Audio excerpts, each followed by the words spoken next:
kwigira insuzugurwa nyamara ntibibuza abantu kukubaha. ntabwo icyubahiro twubahwa ari icyo twiha.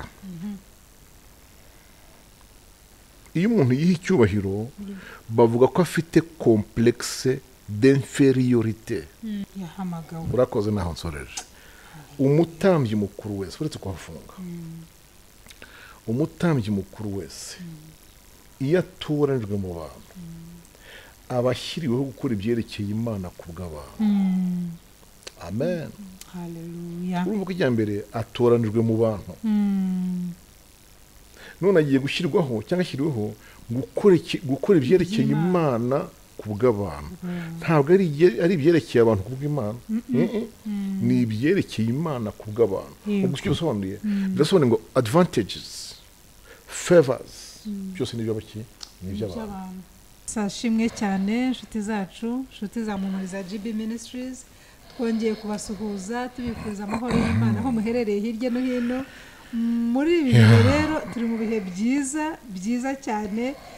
turimo turabona gukora kw'Imana, turabona ibitangaza, tukabona ibihamya, tukabona mbese turi mu bihe biryoshye. hashize igihe mutubona na Mushumba hari ukuntu twambaye mu buryo butandukanye, none n'uyu munsi nk'uko yigeze kubitwemerera nanone turagarutse.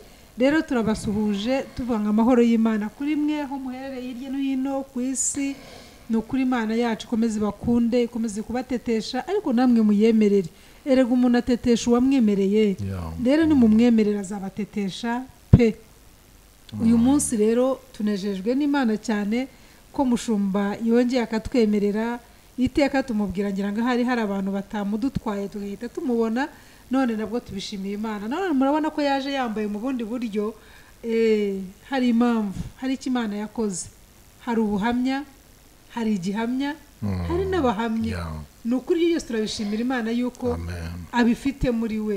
n'uyu mwambaro yambaye mubona rero agiye kuwutubwiraho, hanyuma nawe bigutere kumva wongeye kwizera Imana pe.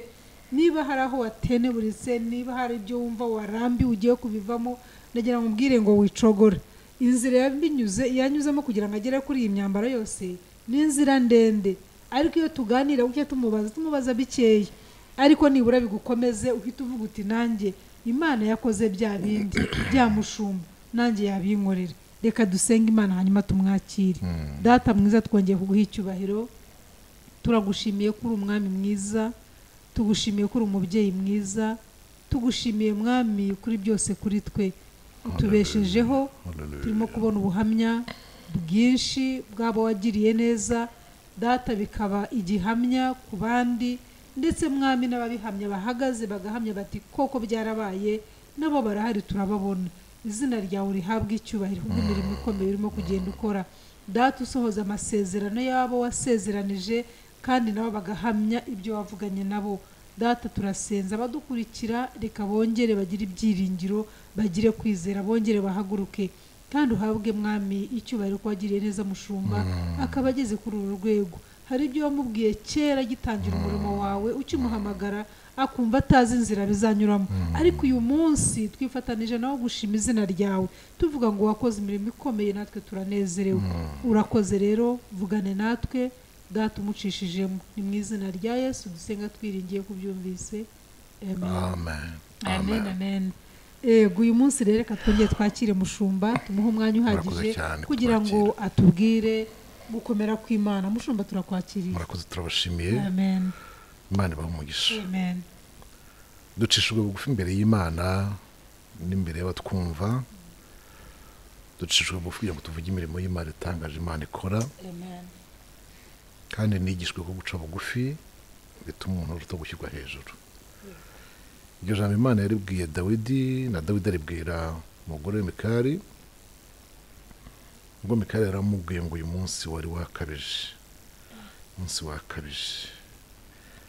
uyu munsi yifashe nk'umunyagisuzuguriro, nk'umuntu mbese w'inyandagazi, kuko wabyinnye, wahimbaje Imana cyane. yego, wakabije.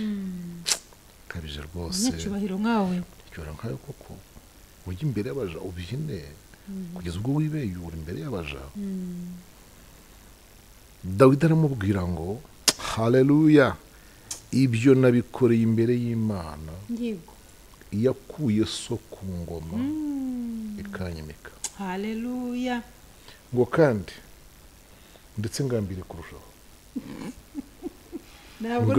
simbihagarika ngambiriye kurushaho kwigira insuzugurwa. icyo kintu mucyumve neza, zarushaho kwigira insuzugurwa, kandi igitangaje abo bajuvuze bazanyubaha cyane. bantu munkurikiye, ndashaka kumvira ijambo kwigira insuzugurwa, nyamara ntibibuza abantu kukubaha. ntabwo icyubahiro twubahwa ari icyo twiha. iyo umuntu yiha icyubahiro bavuga ko afite complexe d'infériorité. kandi infériorité ni ijambo ryo gucika bugufi, ryo gusuzugurwa. iyo umuntu afite iyo complexe rero ahora ameze nk'ugishakisha ingufu. ariko njye nigishijwe n'ijambo ry'Imana, n'Imana ubwayo yaryandikishije ko uko umuntu yigira insuzugurwa agaca bugufi, ahubwo ariko Imana ishyirwa hejuru muri we nawe adasigaye. erega iyo Imana yashyizwe hejuru muri wowe, nawe ntusigara, ntabwo usigara. kuko iba muri twe. Amen.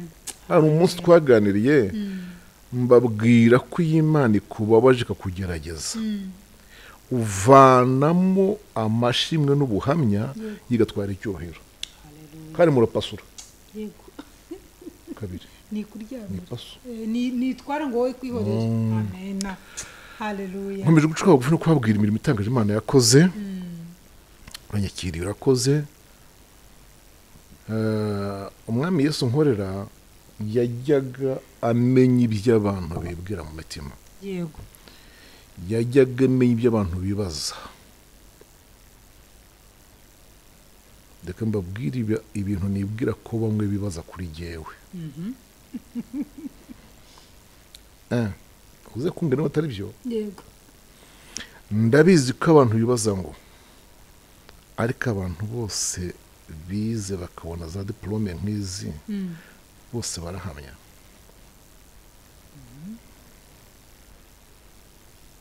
icya kabiri, bose baza imbere ya kamera bakabivuga. yego. icya gatatu, Michel wahaje yaragamije iki? ibi bintu bitatu mvuze imbere y'Imana mu mitima y'abantu birimo, wenda si bose ariko birimo. ndashaka kubanza rero nkaba aribyo nsobanura. Yego. ntabwo abantu bose bize baza kuyavuga. Yego. ntibaza imbere ya kamera ngo bayivuge. si ko bose babishimira Imana ngo baze bahamye. Yego. kandi icyo ngambiriye mu mutima wanjye ni ukugira ngo Imana yubahe ku bwanjye. Haleluya. Dawidi yaravuze ngo nzashimira Uwiteka mu iteraniro rinini ry'abakiranutsi be, ry'abakunzi be, maze abazabiyumva bafatanye nanjye kumushima. Haleluya. nicyo cyanzanye. Nukuri. ntabwo ari izi kanzu, ntabwo ari ya lisansi nahereyeho, ntabwo ari iyi maîtrise narangije ubushize, si n'iyi doctora nzanye. Haleluya. ako kantu ntabwo ari yo. ndaje ngo mumfashe kubaha Imana yanjye. Haleluya. ndaje ngo mumfashe munshimira Imana. Haleluya. mushimane Imana nanjye. Haleluya. dushyirane hejuru izina rye ryera. warakoze data. Haleluya. kuko Imana yabanye nanjye, kandi Imana yasohoza ijambo yavuze. mwitangira nababwiye ko ibi bintu nabibwiwe muri 80, 1980. Haleluya. bivuga ngo kugeza uyu munsi imyaka ibaye 44 y'isezerano. ariko dukurikije ubuhamya n'abahaye bwo kuva 2008, ni ukuvuga ko uru rugendo rw'iyi doktora rumfashe imyaka 16. 16. muri iyi myaka 16, kuko iyi doktora nayambariye kuri 21 z'ukwezi kwa 12 umwaka ushize. nyambara muri kaminuza y'iharare. ubu ngubu maze kwandika ibitabo 2. hari teze yanjye ya mbere, Imana iramfasha, uyu mukozi w'Imana urimo gufata aya mashusho areba ukuntu yabikora. iyi teze yanjye ya mbere muri masters izazeho, agerageze iyi teze nanditseho izasomeke ku buryo abantu bazayumva. nanditse ku ijambo rivuga ngo leaders responsibilities in the revival period. bisemure twumve mu Kinyarwanda. leaders responsibilities in the revival period. inshingano z'abayobozi yego mu gihe cy'ububyutse. mu gihe cy'ububyutse, très bien. inshingano z'abayobozi mu gihe cy'ububyutse. iyi niyo nanditse kuri maîtrise, kuri masters.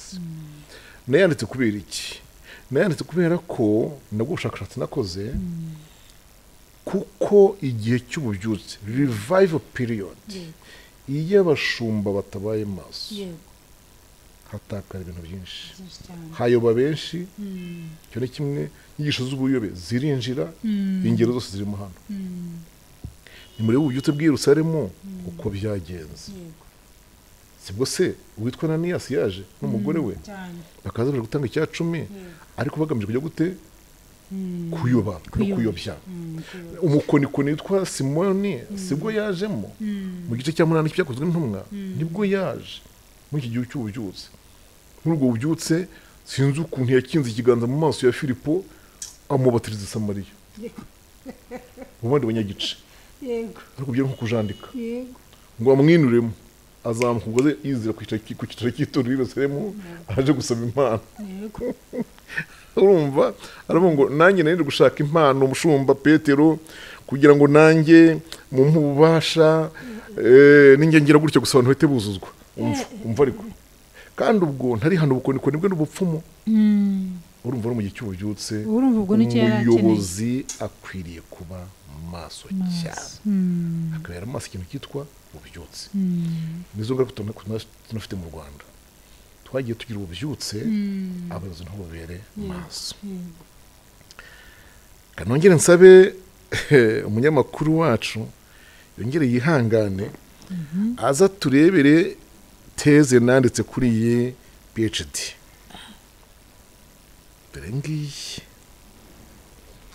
nazi development of future leaders in the Christian church. Kinyarwanda development, mu Cyongereza development of future leaders in Christian church. yego nuvuga ko kongeraho ngo Christian church ntabwo amatorero yose ya Gikristo, kandi ikindi ubuyobozi bwose bwitwa ubuyobozi, ariko ubuyobozi bw'ibya leta n'amategeko na politike bitandukanye n'ubuyobozi bw'iki bw'itorero mu by'umwuka. niyo mpamvu navuze rero ngo development of leaders, future leaders in Christian church. abayobozi, umuyobozi ugiye kuyobora, yego, mu gihe kigiye kuzaza mu matorero ya Gikristo, yategurwa te? ategurwa te? Haleluya.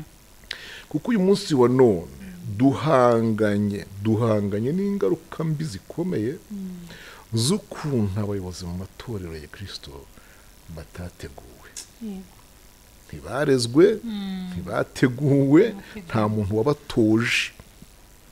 turi mu ngaruka rero. Mwama dufashe cyane. ngiyi teze yanjye y'iyi doktora.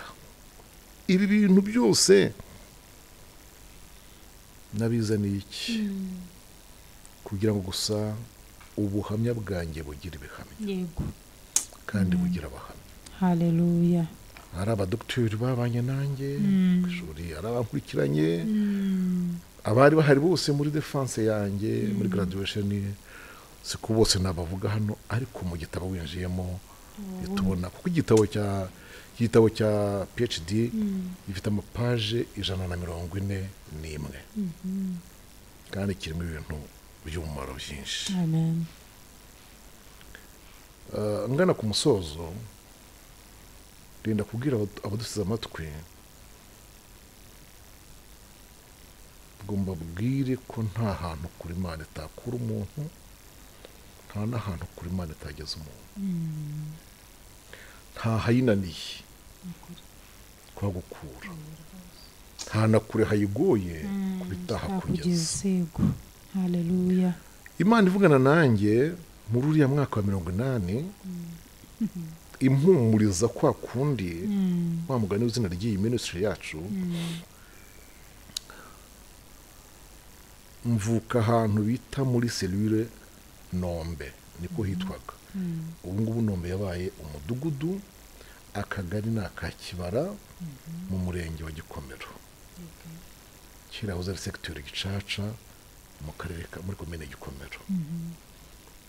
Aho hantu yabimbwiriye haracyahari, mbese hano harimuka, wowe hano ntago himuka, hano himuka abantu bahagihari, abantu bivugiye haracyahari.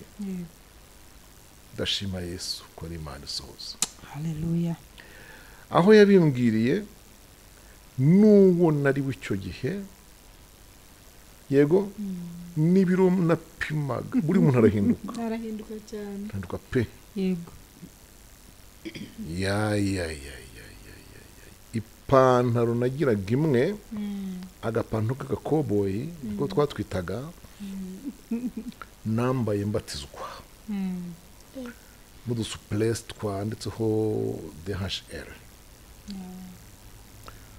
two dupantufure ndatwibuka, twacitse twapfumutse munsi, tugenda tuvoma ibiziba n'imicanga byose, byagera mu nkweto bikamfumagura amano, nazibona ngasanga mfite imyenge. Ibyo ngibyo ntabwo umutima wanjye ushobora kubyibagirwa. Ndi umuhererezi kwa data.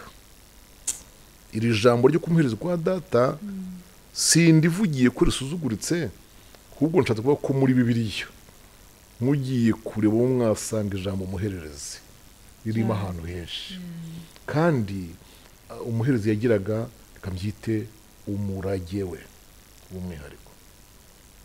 Imfura ikagira uwayo.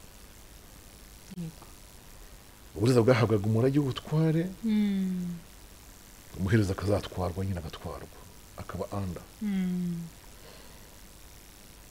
Ariko ndi imbere y'Imana mpamiriza uyu mwanya, mu muryango wanjye ntabwo ari ko biri, ahubwo mu muryango wanjye ndukenewe, ndi umuntu w'umumaro. Imana ishimwe. Haleluya. Ndi umuntu w'umumaro ukenewe, Imana ibishimirwa. Ni nanjye wambaye amakanzu yose. Haleluya. Imana ibishimirwa. Haleluya. Ndashima Yesu wakoze ibyo bintu byose. Sohoze mbabwira ngo nzakomeza kwicisha bugufi imbere y'Imana, n'imbere y'abantu, nshyikirwe n'umuntu wese, nsangwe n'umuntu wese, cyane ko n'izi dialogue pastorale, ikiganiro cya gishumba kimeze nk'umuganga, kivuga ko umupastori ameze nk'umuganga. Umuntu wese akwiye kumusanga, ndetse hari umuganga ugera imbere uri umurwayi, uko kwakira n'amagambo akwakirije ubwabyo bikaba umuti. Mbere ya traitement medical, mbere y'amatesite bagukorera yose, mbere yo guhabwa ordonnance yo kugura imiti, uko umuganga akwakira ubwabyo bikaba umuti. Narabyize rero, narabyize. Nta mushumba wishyira hejuru, ukakara wikakaza, ushobora kugira umumaro intama. Fatira Bibiliya usoma umurongo umwe dusenge. Abaheburayo igice cya 5.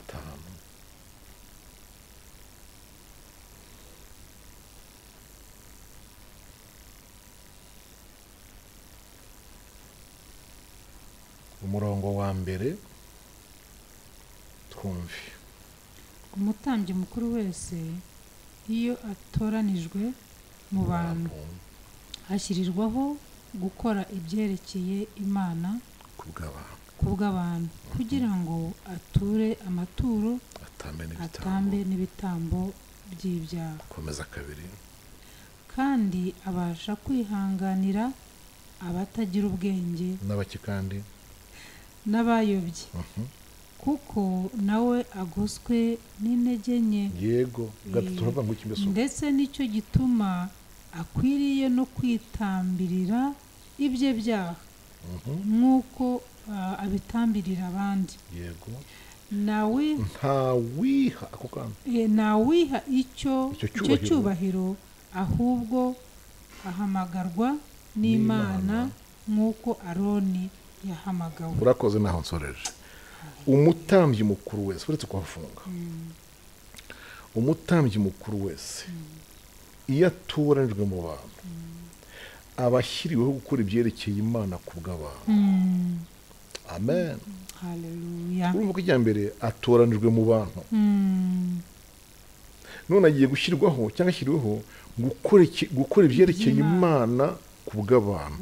Ntabwo ari ibyerekeye abantu ku bw'Imana, ni ibyerekeye Imana ku bw'abantu. ubwo icyo bisobanuye birasobanuye ngo advantages, favors, byose ni iby'abaki, ni iby'abantu. wikwima abantu favors, wikwima abantu avantage Imana yabageneye iciye muri wowe. Cya kabiri, abasha kwihanganira abadakomeye n'abayobye. urumva kudakomera kuriya adakomeye ririmo byinshi, ririmo ubuswa, ubujiji, abatagira ubwenge, abatazi kuvuga neza, badafite eloquence. abo bantu bose ategetswe kubihanganira.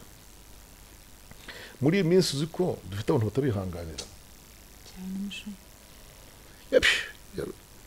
yarebera mu idirishya oya byonyine na receptioniste we, secretary we wakira abantu, akimureba hariya avuze ko ashaka umushumba, yahita yibuka criteria umushumba ashingiraho yakira abantu. ati uriya muntu usa kuriya umushumba mwakira nicyo kibazo, uriya muntu ura no munyabibazo, ntabwo bishop ari bukwakira mama ku mutima, ariko nawe uhari nari bize nawe nuko ya ntama yashakaga umwongera igatahita mubonye kubera uko imeze. ariko reka mu kanya haze uparika aranje ruva hariya vewiti rava fone uva modere fortuna rajya kumuprotokora. ndetse hari n'igihe bose ubwo amurebera mu kirahure cy'idirishya, kuko bakunda kugira idirishya rireba hanze, akiyizira na receptioniste ubwo atari yajya gute ataramenya ko hari umushyitsi uje. ibi bintu Imana irabyanga, kandi abo bungera Imana imaze kubahaga. yego Imana imaze kubahaga. Ezekiyeli 34 hamfatire tuhasome. Ezekiyeli 34 fatira aho bantu umurongo wa 6 n'uwa 7 ndaza kubwira undi dusoma.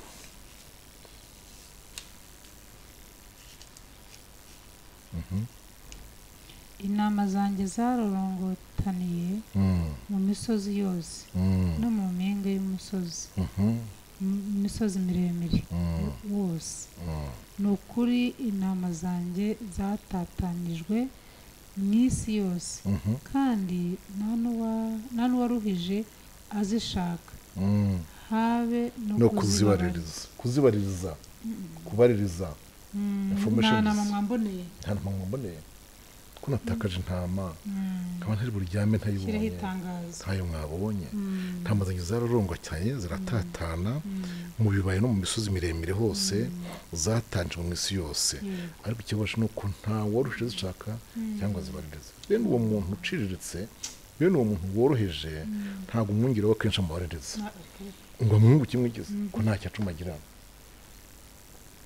aramushaka ko nta cyacuma. ibintu birababaje, biri mu bituma naranditse kuri ya tezi, kuri ya topic development of future leaders. imana idushoboze. Abo bantu bakwiye kuba bameze bate? Uwo muyobozi akwiye kuba ameze gute? Uwiteka aravuga ngo nimwumve ijambo ry'Uwiteka mwabungere mwe. Karindwi. Nuko rero nimwumve ijambo ry'Uwiteka mwabungere mwe. Ati umwami Uwiteka aravuga ngo yego ndirahiye ni ukuri ubwo inama zanjye zaretswe zikaba iminyago zikaba n'ibiryo by'inyamaswa zose zo mu gasozi kuko ari nta mwungeri kandi abungeri banjye ntibaruhije bazishaka ahubwo abungeri akaba ari bo bimenya ubwabo ntibaragire intama zanjye. Umurongo wa 9. Nuko rero mwabungeri mwe nimwumve ijambo ry'Uwiteka ngo uko niko umwami w'Uwiteka avuga ati dore nibasiye abungeri nzababaza intama zanjye kandi nzababuza kuziragira nko kuvuga ngo nzabaka inshingano. Yego kandi abungeri ntabwo bazongera kwimenya ubwabo. Nzakiza intama zanjye amenyo yabo ze kubabera ibyo kurya. Umurongo wa 11. Umwami w'Uwiteka aravuga ati dore jye ubwanjye ngiye kubaririza inama zanjye nzishake. Donc kuva bazireka ntibabaririze njye ubwanjye ngiye kujya gute kubaririza abari ngiye uzishakira nzishake. Umurongo wa 12. Uko umwungeri ashaka umukumbi we mu gihe ari mu nama ze zatataniye kure niko nzashaka inama zanjye nzirokore nzikuye ahantu hose zatataniye mu munsi w'ikibunda n'umwijima. Ngaho garukira aho ngaho ndadusimbukiye tujye ku 15. Jye ubwanjye nijye uziragirira inama zanjye kandi nziruhure niko umwami w'Uwiteka avuga. 16. Izari zazimiye nzazishaka n'izari zirukanywe nzazigarura izavunitse nzazunga izacitse intege nzazisindagiza ariko izibyibushye n'izifite imbaraga nzazirimbura zose zaziragiza zose nzaziragiza yego gukiranuka. 17. kandi nawe mukumbi wanjye uko niko umwami w'Uwiteka avuga ngo dore ngiye guca urubanza rw'amatungo n'ayandi n'urw'amasekurume y'intama n'amasekurume y'ihene.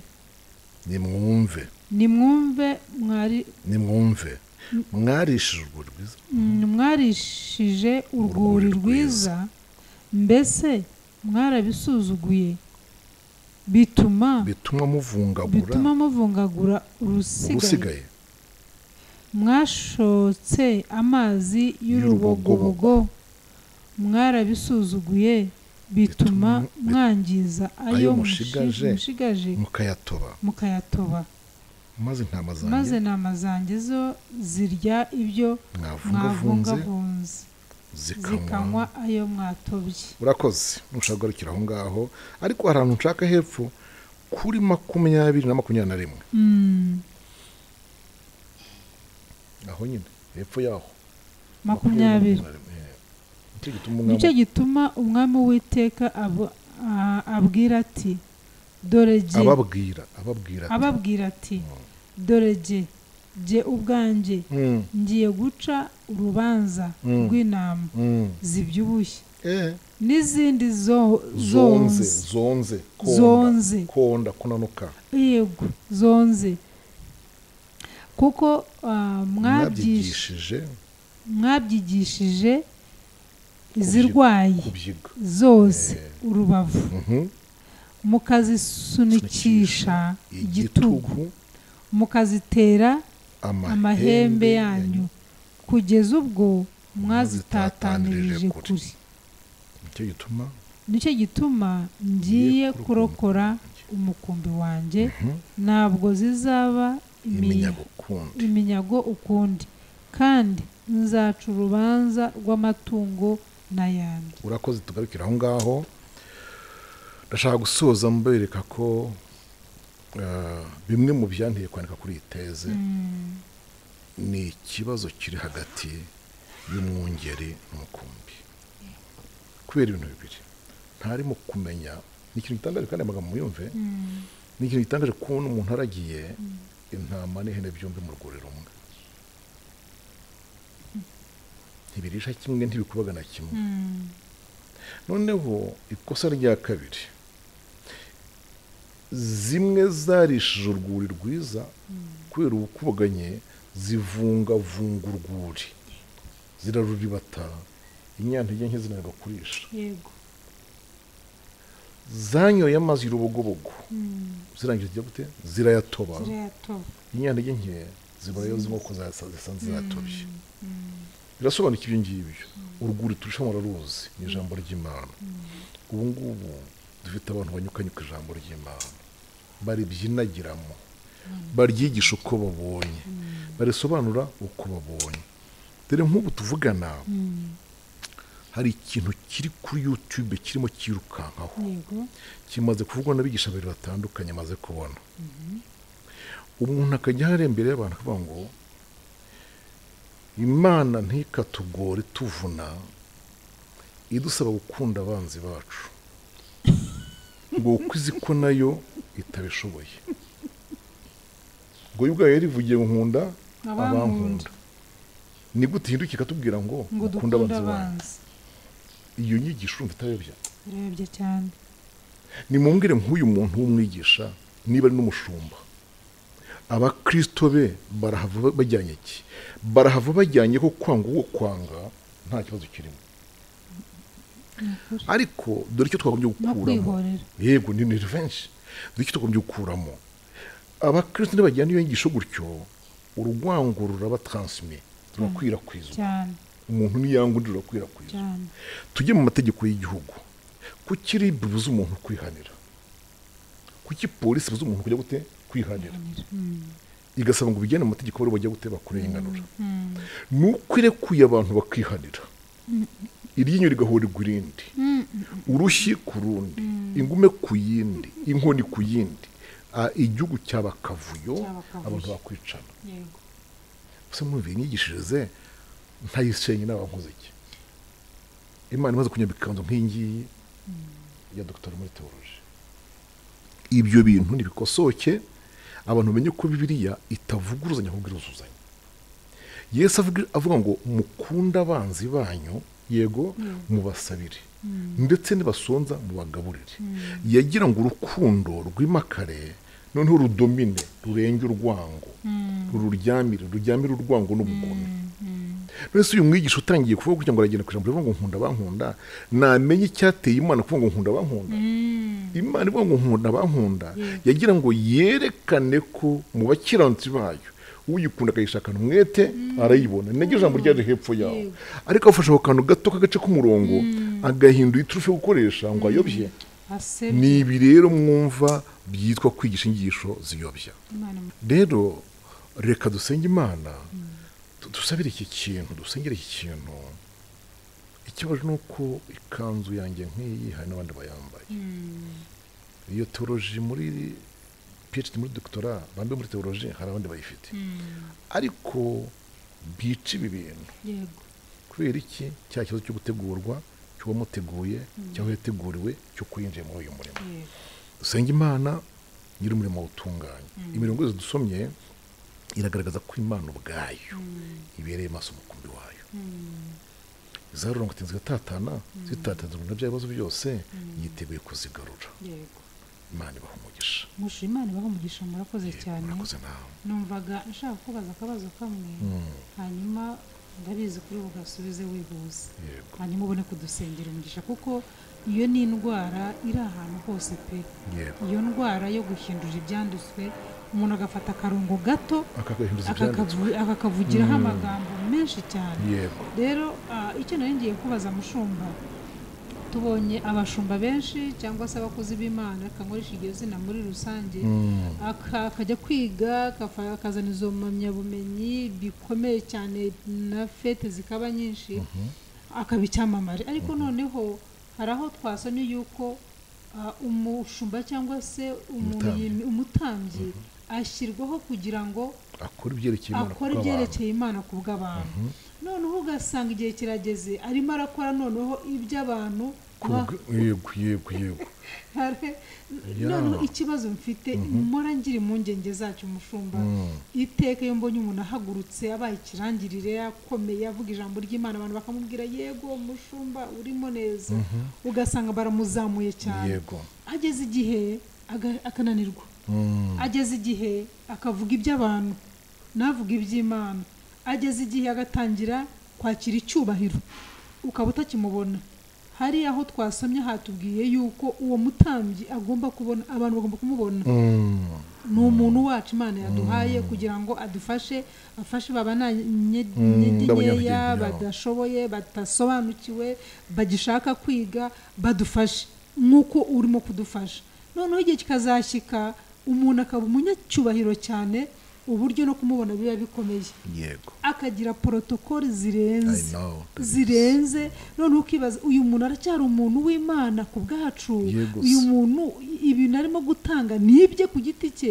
mushu ugasanga natwe ubwacu wenda mvuge ngo tukiri bato kuko muraturuta ukibaza ngo ibi bintu ni iki ibi bintu biratuganisha ese ko uyu nguyu yatangiye ariko bikaba bigenze bitya n'uriya bikaba bigenze bitya uyu we bimeze bite mushu turagukunda urabizi ni ukuri na comment ugize ubona n'abaguhamagara babikubwira utwatumesigi twose ariko noneho nk'umuntu nkanjye nuhagire impungenge uyu mushumba tumaranye imyaka myinshi nta mpungenge mfite kuko mbona itandukaniro ryawe n'abandi ariko noneho nkavuga umushumba noneho iyi myambaro yose umaze kutwereka umaze kugera ku rwego rw'amashuri ngira sike rya nyumara ngo ni impamyabushobozi y'ikirenga noneho nkava ko nta handi handi asigajeyo ubu none nawe ejo twazabona ubaye ikirangirire tukakubura mushu kandi twakubonaga nk'abakambajije uti uriringiza icy'abantu n'iki twiringiza gitandukanye n'icyo mbona mu bandi ijambo rya mbere ni ukuri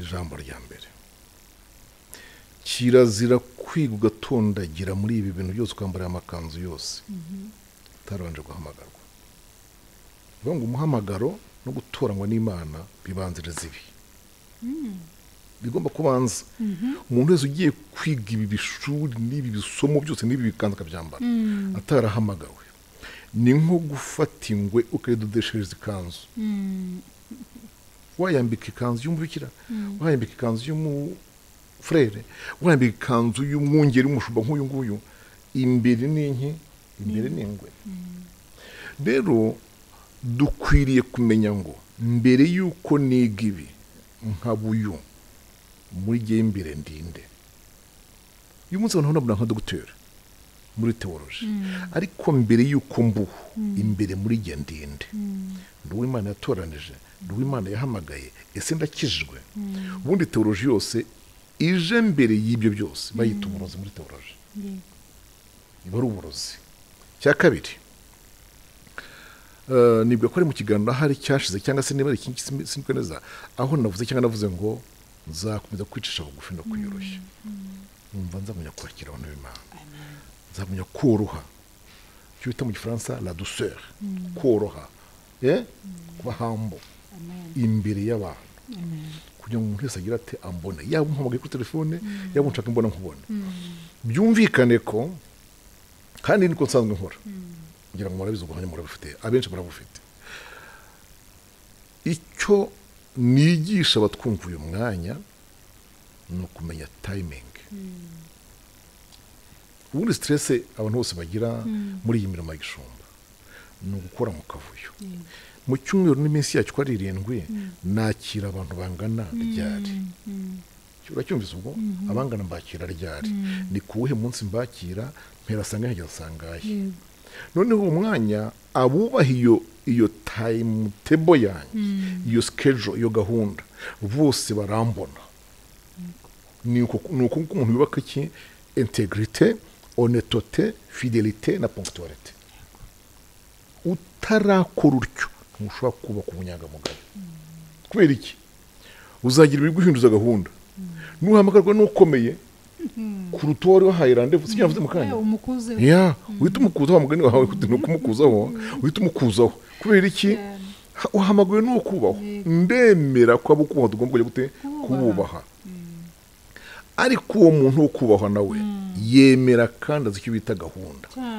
muhe gahunda ye wikwica iyuyu amen nuko nguko numva nzabaho nuko nzagenda nuko nzakora imana ibaha umugisha ni ukuri dusengere usengera n'abandi batambikiriye kugira ngo bagaruke mu murongo imana ibaha umugisha akoze imana ihamagara abakozi imana nyiri umurimo imana nyiri itorero tunganya umurimo wawe nk'uko ijambo ryawe rivuga umukumbi urababaye umukumbi urashavuye aho zatatanijwe hirya no hino zizize kubyigishwa izibyibushye icyo kintu gitumye zose zarabaye egare zaratataniye nyine kandi ntaho kuzibaririza ntaho kuzishaka ariko mu ijambo ryawe uremera rwose kugiye kuzishakira kandi ukaziha abungeri baboneye bo kuzitaho urabishoboye rero niyo mpamvu nsenze ukomeze gutunganya umurimo wawe itorero ryawe rutunganye kandi ukure umukumbi wawe abungeri gito ubakureho urabishoboye wirukane ukureho usezerere mu izina rya Yesu Kristo kuko umurimo wawe ubereye maso kandi ubabaza abawubona bawuzi nk'uko umuririmbyi yaririmbye ngo yewe ikintu cyazanye ibice mu itorero we ngo bikarasuzuguza abatari bamo ngo ariko abera baryo burya bahora bari maso babwira umwami ibyaryo ngo azarirengere tunganya umurimo kandi ubere maso turabyizeye reka nsoze gusenga ngusaba gukomeza kumpa imbaraga zo gukora uyu murimo no kumpa guca bugufi niyoroshya kugira ngo ushyirwe hejuru muri jye uzabe inshoboze mwami kugira ngo nibura nkomeze ngaragaza itandukaniro kubiriho urakoze ishimwa himbazwa ko imbaraga zawe zizanshoboza mu izina rya Kristo Yesu umwami wacu amen.